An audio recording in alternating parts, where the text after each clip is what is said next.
Jangan-jangan nih banyak yang belum dibereskan oleh pemohon kepada ahli.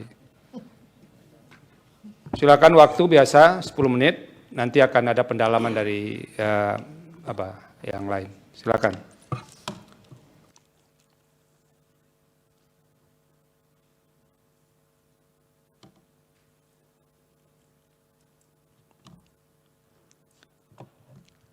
Bismillahirrahmanirrahim. Assalamualaikum warahmatullahi wabarakatuh. Salam sejahtera untuk kita semua. Om Swastiastu, Namo Buddhaya, salam kebajikan. Pertama-tama, Yang Mulia, ini karena masih nuansa Syawal, saya ucapkan selamat Idul Fitri. Mohon maaf lahir dan batin, khususnya kami yang seringkali kesini. Saya seringkali kesini, tapi biasanya dari jarak jauh. Ini kayaknya pertama kali lagi setelah sekian lama saya kesini. Yang kedua, Yang Mulia, Ibu Bapak sekalian, pemohon, lalu kemudian DPR atau kuasanya, Presiden atau kuasanya, dan pihak terkait yang hadir. Izinkan saya membacakan beberapa poin, saya tidak akan lama, karena keterangannya sudah saya sampaikan, tetapi pada intinya saya ingin bicara beberapa hal sebenarnya, Yang Mulia, dari keterangan saya mengenai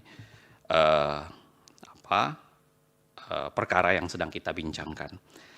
Yang pertama tentu saja saya ingin bicara ada 4 konsep yang saya bahasakan atau menjadi analisis utama, yaitu konsep negara hukum, persamaan di muka hukum, hak atas kepastian hukum, dan independensi kekuasaan kehakiman. Sedangkan metode yang saya pakai dalam analisis saya tentu saja adalah tekstual, sistematis, teleologis, dan beberapa hal saya akan analisis secara filosofis hukum ketatanegaraan. Ada beberapa hal yang saya ingin sampaikan. Yang pertama begini, Yang Mulia, di pembahasan saya kira lebih dari cukup kita untuk mengatakan ada kusut masai dalam peradilan militer. Dalam konsep kita membangun sistem peradilan militer. Kan kita bertenang-tenang mengingat dulu secara kronologik ya pengadilan militer itu. Jadi pengadilan militer itu Undang-Undang 3197 itu disahkan tanggal 15 Oktober tahun 1997. Ada banyak sekali tulisan, jurnal maupun buku yang menjelaskan bahwa memang pada saat Orde Baru, militer itu masih mendapatkan privilege yang sangat kuat dari rezim. Ya, memang kita tahu persis bahwa ABG, ABRI Birokrasi dan Golkar adalah mesin kuat yang bekerja di zaman Orde Baru. Sehingga saya ingin mengatakan bahwa politik hukum Undang-Undang Peradilan Militer sebagaimana di Undang-Undang 31 tahun 97 itu seakan-akan menjadi wajar. Karena itu adalah politik hukum dari konsep Orde Baru yang memberikan lebih banyak proteksi. Nah, tetapi kalau kita lihat, ya, saya tidak akan bacakan pasalnya, saya kira pasalnya bisa dibacakan beberapa di antaranya. Tapi kalau kita lihat, Undang-Undang 3197 ini kan sebenarnya bukan hanya soalan pasal 9, 43, dan 127 sebenarnya. Kalau kita lihat secara konseptual, ada banyak problem-problem yang masih berkaitan termasuk dualisme yurisdiksi, sinkronisasi dengan reformasi, tidak adanya aturan detail soal koneksitas, independensi peradilan militer, akuntabilitas, maupun hal-hal lainnya yang sering dibahasakan orang sebagai legal exceptionalism. Ya, dan itu yang kemudian harus kita lihat. Nah, tetapi pasca reformasi kita ingat begitu 98 kita melangkah menuju ke arah reformasi, ada serangkaian perubahan politik hukum itu. Jadi politik hukum yang dikontekskan di dalam Undang-Undang 3197 itu udah berubah. Yang pertama kalau kita baca perubahan Undang-Undang Dasar 1945. Jadi di perubahan Undang-Undang Dasar 1945 itu mengangkat bunyi pasal dari Undang-Undang Kekuasaan Kehakiman naik dengan mengatakan secara langsung bahwa ada yang namanya peradilan militer, agama, tun, dan umum dalam Undang-Undang Dasar. Kalau saya baca ketentuan atau saya baca risalah, ya, itu bukan sekedar gagah-gagahan sebenarnya upaya menaikkan itu. Jadi menaikkan itu salah satu pembicaraannya di perubahan Undang-Undang Dasar itu adalah menyempurnakan atau memastikan bahwa paradigma peradilan kita memang satu atap. Karena ketika masih pakai Undang-Undang tahun 70 itu, pada praktiknya tidak satu atap murni. Kenapa? Karena peradilan militer itu masih di bawah ABRI, di bawah militer, peradilan agama masih di bawah pengadilan agama. Nah, itu sebabnya kalau kita ingat secara kronologik ya, begitu Undang-Undang Dasar diubah, menaikkan perubahan ketiga, menaikkan pasal 24. Di situ ada peradilan, 4 peradilan itu diikuti dengan perubahan pertama Undang-Undang Kekuasaan Kehakiman. 4/2004. Di 4/2004 kalau kita baca khususnya sudah ada upaya untuk menguatkan itu, bahkan ada pasal 42, 43, 44, dan 45 yang mengatur secara detail bagaimana mengalihkan semua peradilan itu ke bawah Mahkamah Agung. Jadi dibuat tuh mulai dari sistem administrasinya akan dialihkan, sistem bahkan kepegawaiannya dialihkan. Di pasal 45 bahkan disebut secara langsung peradilan militer tidak lagi semua orang sipilnya tidak lagi berada di bawah militer. Dia berada di bawah Mahkamah Agung. Kalau kita masih ingat Undang-Undang 4 tahun 2004. Jadi satu saya mau bilang, politik hukum melalui perubahan Undang-Undang Dasar itu sudah mengubah. Ya, ada keinginan kuat untuk menyatu atapkan di bawah kekuasaan Mahkamah Agung. Nah, yang kedua, kita harus baca itu berkaitan juga dengan TAP MPR. TAP MPR 7 tahun 2000. Kalau kita lihat TAP MPR 7 tahun 2000 khususnya pasal 3 ayat 4 itu mengatakan prajurit TNI tunduk pada kekuasaan peradilan militer dalam hal pelanggaran hukum militer dan tunduk pada peradilan umum dalam hal pelanggaran hukum pidana umum. Itu ada dalam TAP MPR. Nah, tidak saja di situ, lalu kemudian ada Undang-Undang 34 tahun 2004, yang itu sudah jauh lebih jelas di pasal 65-nya. Saya kira tidak perlu saya bacakan lagi karena kita semua sudah membacanya pasti. Tetapi kalau kita lihat, jadi gini, jadi saya mau bayangkan pasca perubahan Undang-Undang Dasar, semua konsep itu sudah mengubah politik hukumnya. Ya. Nah, politik hukumnya itulah yang ingin saya katakan bahwa menjadi pertanyaan mendasar kenapa kemudian politik hukum yang bergeser itu tidak kunjung diselesaikan. Dalam keterangan ahli saya mengutip beberapa pandangan ahli. Ada yang satu mengatakan, misalnya Mas Fajrul Falah, itu mengatakan ide-ide pembawa reformasi untuk peradilan militer itu berhenti. Kenapa berhenti? Satu penyebabnya, memang ada teknis perdebatan soal bagaimana membedakan pidana umum dan pidana militer, itu memang ada. Tapi pada saat yang sama, perdebatan itu bukan sekedar itu. Perdebatan juga bicara tentang ada semacam pembiaran sehingga tidak disesuaikan undang-undang peradilan militer. Membiarkan macetnya reformasi sektor pertahanan dan keamanan itu.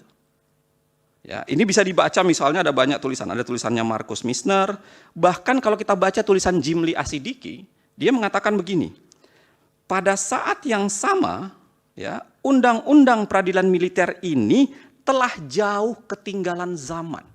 Saya kutip verbatim ini ya, dan sudah tidak sesuai lagi dengan kehidupan hukum dan ketatanegaraan, bahkan sistem peradilan berdasarkan Undang-Undang Dasar 1945. Herannya, kita pertahankan dia. Tidak ada tindakan negara untuk mau menyelesaikan itu. Ini tulisan-tulisan Jimli tahun 2008, Mas Fajrul tahun 2012 sebenarnya, tapi di bukunya 2014. Markus Misner, ini dikutip dari jurnal dia, tapi tulisan itu sebenarnya sudah ada di tahun 2013. Nah, itu analisis pertama. Jadi secara kronologi konstitusional harus kita ingat, sudah ada pergeseran paradigma politik hukumnya. Enggak lagi sama. Ya, kenapa kita masih mempertahankan dengan corak yang lama? Itu pertanyaan mendasarnya. Nah, yang kedua, kalau kita lihat secara konstitusionalitas atau ajaran konstitusionalisme, satu saya kira pasal 1 ayat 3 soal konsep negara hukum jelas mengatakan semuanya tunduk pada hukum. Ya, dan saya kira kalau kita mengaitkan konsep ini dengan keinginan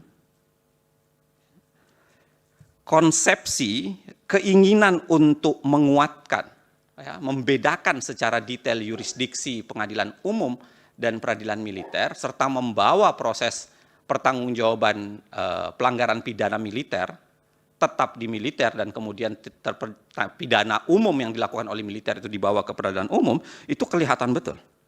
Dan itu sebabnya menjadi aneh ketika yurisdiksi tersebut dibiarkan meluas, ya, hingga mencakup pidana umum, terutama yang melibatkan warga sipil, karena ini berpotensi menciptakan ketegangan konstitusional yang saya kira bisa mengganggu prinsip negara hukum. Yang kedua, masih soal konstitusionalitas, kita bicara soal persamaan di hadapan hukum. Kita bicara soal pasal 27 ayat 1. Kalau misalnya dibiarkan anggota militer yang melakukan tindak pidana tetap diadili di peradilan militer, maka akan muncul dua persoalan konstitusionalitas soal ketidaksetaraan. Satu adalah ketidaksetaraan pelaku tindak pidana, yaitu ketika seorang warga sipil yang melakukan tindak pidana akan diadili di peradilan umum, sementara anggota militer yang melakukan tindak pidana yang sama diadili dalam sistem peradilan yang berbeda. Itu bisa membuat ketidaksetaraan terhadap pelaku. Yang kedua adalah menciptakan ketidaksetaraan bagi korban sipil. Karena dalam perkara yang melibatkan korban sipil, proses peradilan militer berpotensi menimbulkan keraguan terhadap independensi dan imparsialitas. Saya kira potensi ini bukan lagi potensi, dalam banyak hal itu sudah menjadi aktual. Ya, saya kira ada para korban, keluarga korban yang bisa menceritakan panjang di situ. Jadi bukan lagi sekedar itu. Yang ketiga, waktunya, Prof. Waktunya. Baik, Yang Mulia, izinkan saya selesaikan sekitar 3-5 menit lagi. Yang ketiga, gangguan independensi kekuasaan kehakiman itu sendiri, saya kira 24 ayat 1 itu berpotensi terganggu, ya, khususnya jika dikaitkan dengan yurisdiksi peradilan militer yang dibatasi, ini harus diatur secara ketat. Yang keempat, saya bicara soal relasi sipil dan militer. Jadi ada dua teori besar relasi sipil dan militer, ada teorinya Huntington yang mengatakan itu harus dipisah 100%, ada teorinya Janowitz yang mengatakan ya bisa digabung sepanjang lebih profesional. Tetapi kalau kita lihat dua ide ini sama sebenarnya ketika berbicara soal pertanggungjawaban hukum militer. Dia tetap mengatakan bahwa semuanya harus tunduk pada pertanggungjawaban bermodel sipil. Nah, berikutnya saya bicara soal bagaimana pertanyaan mendasar kita soal membiarkan ruang mengambang itu berbahaya. Kalau dalam istilahnya Guillermo O'Donnell, kita menciptakan brown area. Ada area yang dibiarkan menjadi tidak jelas warnanya, tapi tidak kunjung mau kita selesaikan.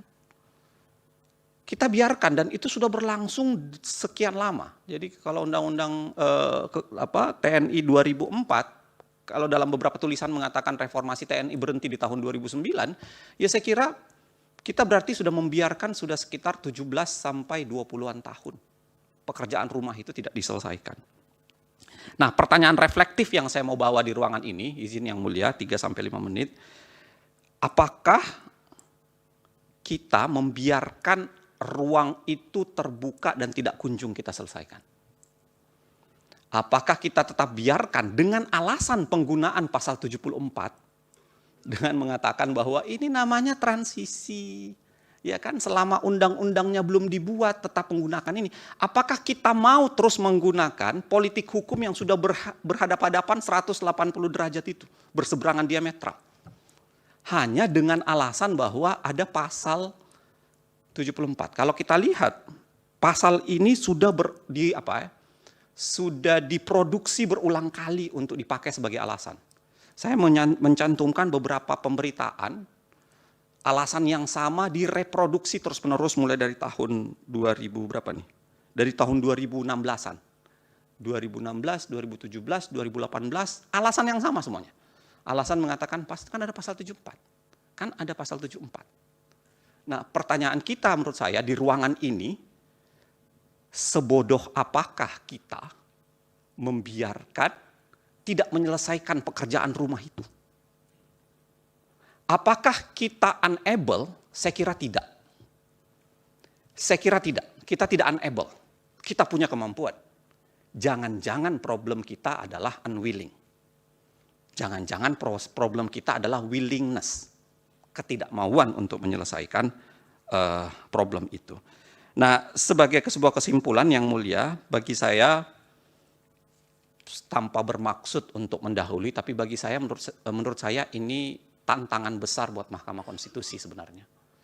Karena saya pikir ada baiknya MK harus menimbang betul, mendorong menyelesaikan pekerjaan rumah yang tidak kunjung kita selesaikan sudah hampir 20 tahun. Dan kita biarkan mengambang, dan menurut saya sudah mereproduksi ketidakadilan yang dilakukan secara berulang-ulang, seperti misalnya 2 di antaranya yang terjadi pada korban yang menjadi pemohon di ruangan ini.